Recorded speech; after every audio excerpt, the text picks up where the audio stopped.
me out right now. So the idea is to contaminate our scones. Oh, it fell in the toilet.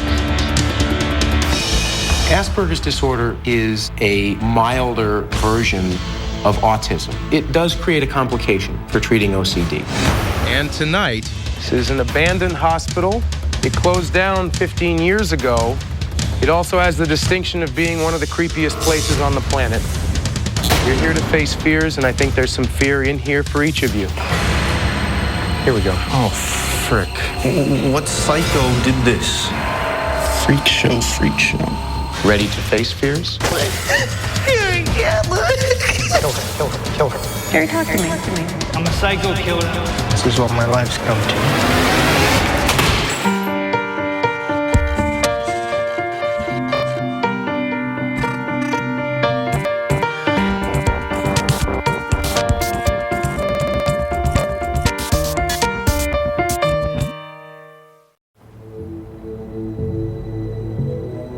You remember that when you first got here, Dr. Gilliam gave you some paperwork to fill out. And then just yesterday, Dr. Moore gave you the same kind of paperwork. What they had been giving you is what's called the Yale-Brown Obsessive Compulsive Scale.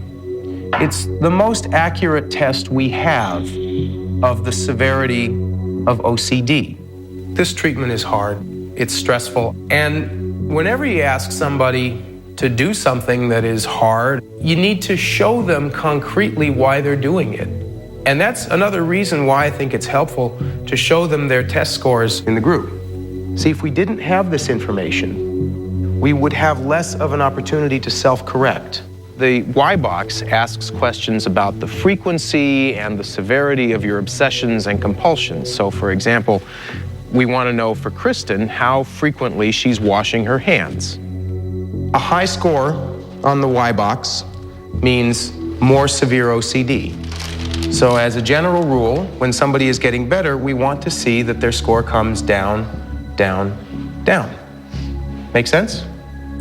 So let me show you what we have based on those two administrations. This is the scores that you had when you first moved into the house. And these are the scores that you had yesterday. Kristen, when you look at your line, tell me what you notice. I notice a decrease. Were you aware of that? What else do you notice when you look at your line? It was really high to start out with. Yeah. Of everybody who came in, Kristen had the highest score walking into the house.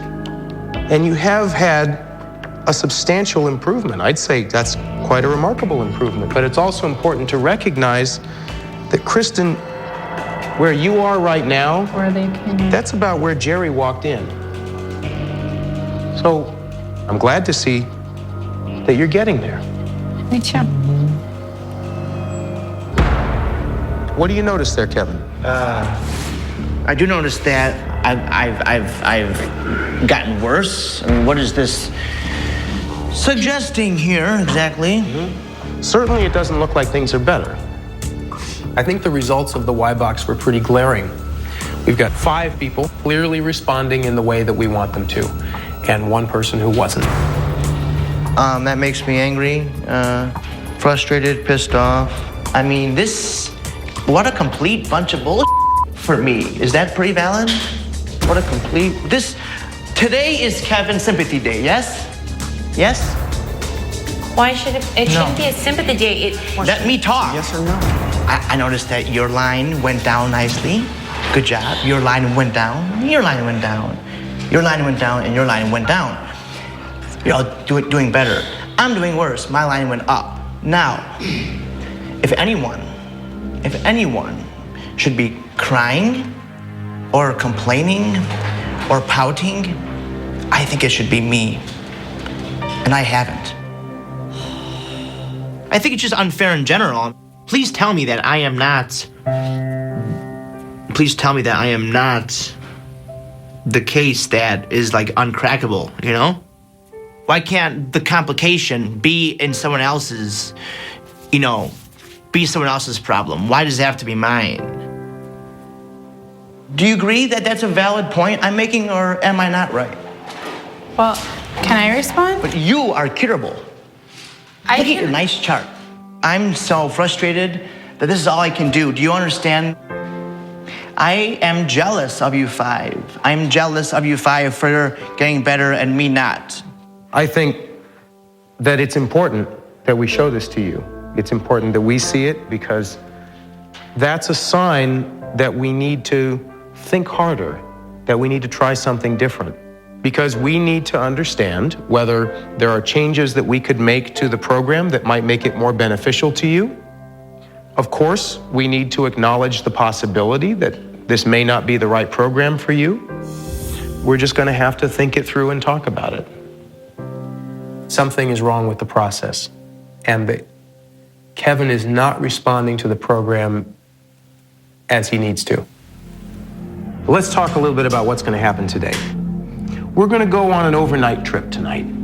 So what I'd like everybody to do today is pack a bag, pack an extra change of clothes, because we're going to go out, and we'll come back in the morning. I thought to myself, great, wherever it is we're going, I'm gonna have to use the bathroom and I'm not gonna get to wash my hands. Other trips we've gone on have been crazy. The fact that this was an overnight, I just knew it was gonna be sort of the craziest thing we had done. Good afternoon. Welcome to Linda Vista Hospital. This is an abandoned hospital. It closed down 15 years ago because its death rate was too high for the city. It's been abandoned since then, and it's been mostly used as a shelter for homeless people. It also has the distinction of being one of the creepiest places on the planet, and it will get creepier as the sun goes down. We're here to face fears, and I think there's some fear in here for each of you. If you're ready, follow me.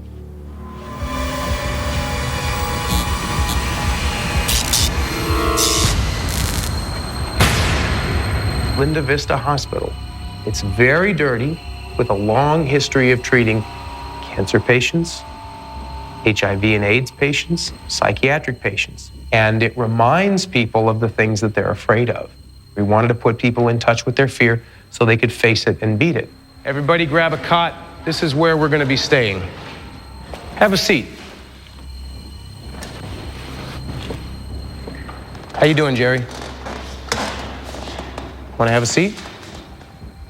Here's the way it's going to work. This is going to be our home base. And I'm going to be taking you one by one on a tour where we're going to go look for fears to face. It's your job to be brave. It's my job to be creative. Why don't you take a moment, get comfortable, and in a couple minutes we'll get started.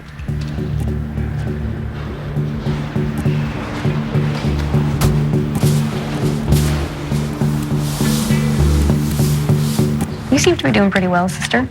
I am. What's up with that? I don't know. It's my everyday things that trigger me. You touching my leg triggered me more than this whole building. Like, I don't want you to touch me. I don't want to be touched. I don't want, there's more germs on your hand than in this building. And touching the floor in our house will trigger me more than touching this floor.